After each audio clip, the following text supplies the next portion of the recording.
Hi everyone, I'm James from OneShift, and today we have the BMW iX1. So this is the electrified version of the BMW X1, which we reviewed last year, and we found it to be a very impressive car.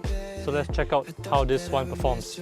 So actually, if you look from the outside, the iX1 looks very similar to the petrol X1. The main difference is actually the front kidney grille. This is now closed up for aerodynamic purposes.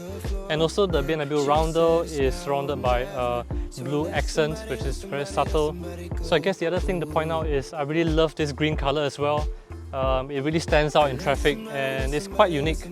So unfortunately, underneath the front hood, even though this is an EV, there is no frunk. So this is just a plastic casing. We've covered a lot about the X1 platform, especially its i-sibling. So why don't we go for a drive in the iX1 to see the main differences of this car. Let's go. The thing I want to focus on for this part of the video is how the car drives. That, of course, I think is the biggest differentiation to the petrol car. Both cars have outputs that qualify for Category A COE. There's just a bit more effortlessness in this car with the instantaneous torque from the electric motor, and I think it returns pretty decent range as well.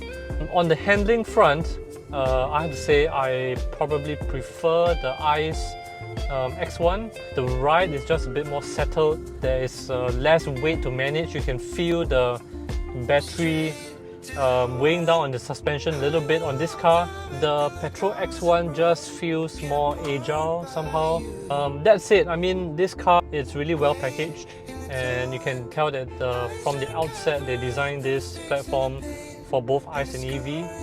So there's very little compromises to the boot space, to the interior space, and compared even to the more expensive BMW models, I actually prefer what BMW is doing with its smaller models right now, because it just feels a bit closer to what the older models stood for, you know, for its handling, fun to drive factor. Now, if you want to sell your car, head on over to oneshift.com.